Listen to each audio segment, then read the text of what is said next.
College professors are a different breed of teachers. Have you nearly fallen asleep because the professor's lecture was that boring? These are the types of teachers in college. The first professor that you may see if you go to college is the all-time classic, the old professor. And there's a few things to expect to see if you have one as your teacher. First, we have the common case of technological illiteracy, and it's understandable, as some of these professors have been teaching for more than 3 times the amount I've been alive for. But one thing that never changes from elementary all the way to college is having to help your professors take a screenshot, open files. There was this one professor that we even helped turn on the projector. At least they were wholesome about it. But the next thing you get with old professors is naivety. Because of them not being that familiar with technology, they didn't really understand the potential that it holds. One of our professors, for an example, allowed us to use computers in every class to take notes, do classwork, and yes, even during tests. And you don't even know the beginning of it. The class he taught was already had their exams as open book. But on top of that, not only you had your book and laptop, you also had access to all of his slides and lectures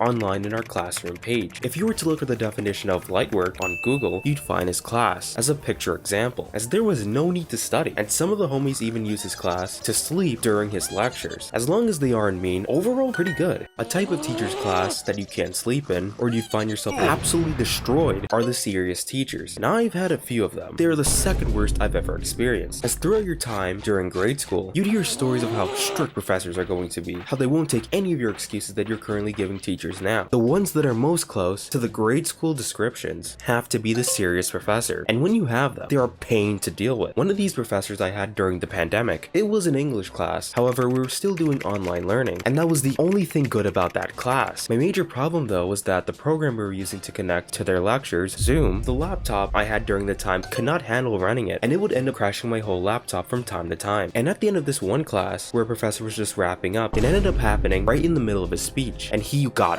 furious, getting on my case, thinking I had left early, even though I had connection issues every class. I had to send a friend a picture of my laptop screen as fast as possible, trying to salvage this situation. Not one of my favorites at all. But these next professors have to be the antithesis for all the warnings you get from grade school teachers about the way how college professors act. And these are the late professors. And if you've had them, you know how late some of these professors show up to class. One teacher, for an example, for one of my science courses, on the very first day of one of my previous fall semesters, had showed up over an hour and a half late to class. And this wasn't even the beginning. Throughout the year, he had sporadic latenesses to our classes, and even canceled some of them. And I think these types of professors have to be the most hilarious of them all, as we've all experienced our grade school teachers not caring about our personal situations of why we show up late, and giving us this really demeaning lecture of, if these students can be here on time, then why can't you? And to plan accordingly for any potential schedule mishaps, because places like colleges and workplaces won't tolerate these things. Meanwhile, you should see some of the professors come in later than us. And yes, you must come on time, that's true, but life happens, and you can't predict everything, especially if you live in a place like New York City, from traffic to public transport to downright real-life RNG. One of the worst experiences, honestly. But nobody gives these lectures to college professors, because understandably, we all have a life and different priorities. But we all know that regular school teachers trying to understand student struggles is an impossible challenge. But if you're looking for a place to sleep, a classroom with this professor is what you've been looking for, the talker. And every professor has a bit of a talker in them, but some are far more affected than others. One of my sociology teachers was a prime example of this, as her class was one of the most torturous times of the week for myself for many reasons. First of all, this class started at 8 a.m. in the morning, and since I live about 2 hours away from campus, I had to get up at 6:30 a.m. and I was out of it every morning, which sucks because I had originally had this class at 11:45 a.m., which was far more reasonable, but my schedule had to change, literally on the first day of that semester. And many people might be saying, even though waking up that early may suck, at least you're learning something valuable though. Let me tell you, no. What I learned from that class, did you know that food is important? Not only just that, people need food to survive. And it may sound like I'm agitated when I say this, but it's not even the beginning, as I gave you the abridged 5 seconds of what we did in that class. However, in class, this lecture was going on for 2 hours long, listening to hour-long TED Talks and lectures on topics that should be common sense to adults. They had me fighting for my life trying to stay awake in my sleep-deprived state. Truly one of the worst experiences. but those experiences go from torturous to downright comical with this next type of professor. And these are the bad teachers, as teaching is a really difficult job to do, but some teachers you just question how they have their job in the first place, especially at the college level. I had one of these science professors that we'll call James, and his class was absolutely terrible for too many reasons. First of all, he didn't understand how to use the school website to submit papers, and just made us use the built-in public discussion board to turn in our homework and other classwork. And you know the problem that this brings, as everyone could see your homework or classwork as soon as you turn it in. So there was this massive amount of copying going on that you just didn't notice. But the worst thing about this class was that he couldn't teach at all. And what made it worse is that his class was also remote. So what he would do for the first 2 hours of class, he would give the most boring lecture that you're capable of doing in a monotone voice that wasn't engaging at all. And it showed when he asked us to do problems, as not one person could recall what he said, and repeatedly had meltdowns over his inability to motivate and help students with the material he was supposed to teach. Even the hardest working students of the class struggled, so it wasn't even on the student side for the struggles they faced, a true nightmare. But what's even worse than a nightmare are these next type of professors, the downright scary professors, the true strict teachers. As if you have one of these people as your professors, run, because there will be no survivors. The worst class I've ever taken was my first year calculus class, which deserves a video on itself if you guys are interested. This class forever haunts me, as it had to be one of the worst environments for a classroom I've ever seen, as the professor was downright evil, as his initial plan for the class was that even though we're in person, a couple semesters ago he was teaching remote and wanted us to use his remote lectures and slides as additional material, but that didn't work for many reasons, as the lecture slides he used straight up looked like hieroglyphic translations, going from step to step, making it impossible to understand. And the reason why I bring up the lecture is because whenever we had problems, he would always go tell us to look at the lecture notes, so we were always in this loop of just being lost, not knowing how to understand the material. And when the big test came, it showed. I like math. I say that I'm pretty decent at it. So when I received a 41 on our exam, I was crushed, afraid to tell anyone, only to absolutely lose it when I learned that somehow I had the highest grade in the class, as the average that the other 17 students achieved was a 10. Nobody was able to pass this class. But I think the best type of professor that you could have is the next professor, the cool one. And I have a few reasons for why this is true. First, they're really chill. The professor I had for my evening class of my latest semester was really approachable. Like if you were able to see him outside of campus, or if you never had him as a professor to begin with, you'd easily be able to make friends with him, which can't be said about other professors. Next are the really forgiving. When I was taking this design class a few semesters ago, we had this guy who used to give us really long tutorial videos for art concepts we had to follow, and you'd get burned out of doing these projects really quickly. So in turn, none of the class was able to finish any of the homeworks he gave. But the great thing is, he never graded based on completion, but effort. And as long as we got through a good portion of these very long videos, he'd give you 100% easily, unlike other professors. But what I really do like about their classes is that they have a real casual vibe going on. Some classes, like my calculus class, made you hate your life going there twice a week, while you're just looking at the clock waiting for class to be over. And that isn't a good thing if you're going there to learn, but these professors do a great job at making their classes at least existable to be in. Overall, they're the best. What do you think of the types of teachers you've experienced in college, and what do you like to see next? Consider leaving a like and subscribing if you enjoyed, and I'll see you next time in the sanctuary.